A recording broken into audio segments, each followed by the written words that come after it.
I like Odell in Dallas. On the field, off the field, it makes a lot of sense. But I know there's a big gap in numbers. Mm-hmm. You know, Odell, I was reading something a couple days ago on Pro Football Talk where Odell came out, or his team came out and talked about, you know, trying to get $20 million a year, right? That's what he believes his worth is, and that's his value, and he's fighting for it. He did that last year. And so I don't know if the Dallas Cowboys will be willing to match that, right? You're already paying a few guys on the offensive side. You got a couple guys on the defensive side. What's going to happen with Trayvon Diggs? I think he's looking for a contract this offseason. So I don't know if it gets done there. I really like Odell Beckham Jr. back in New York, back in the Big Apple. Like his personality, his swagger, his demeanor, everything just calls for him to go back to New York.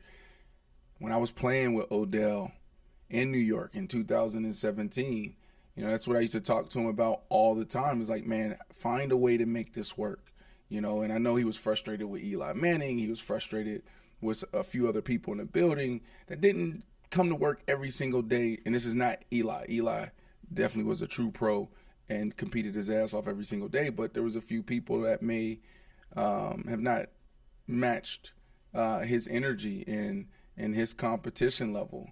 And so I wanted him to stay there. I see Odell back in New York. I think that's a great fit because they know his body. When you're an aging wide receiver, if you're an aging athlete, you're on 1-year deals.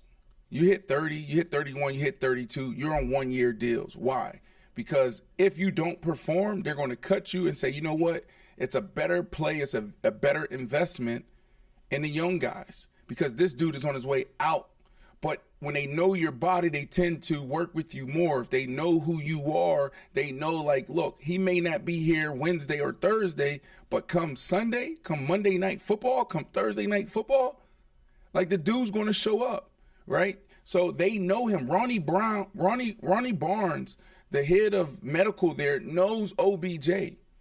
The owners know OBJ. The Giants need OBJ. So they brought back Sterling Shepard on a vet minimum. That was great. You know, Shep's coming off of back-to-back injuries. I like him staying there.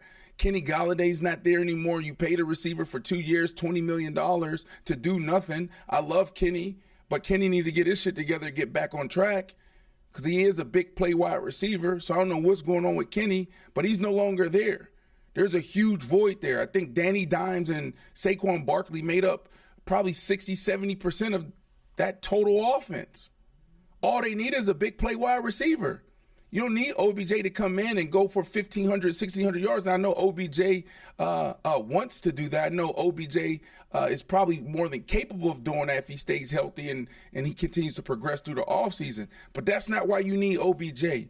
You need OBJ back in New York because it's OBJ. You need OBJ back in New York because you need big play. You need OBJ back in New York because OBJ is going to bring you a spark every single day, whether it's in the cafeteria, whether it's in the locker room, whether it's practice, watching film, team meetings. It doesn't matter. The kid is special. I saw it. He walks in a room, boom, he changed the temperature of the room right away.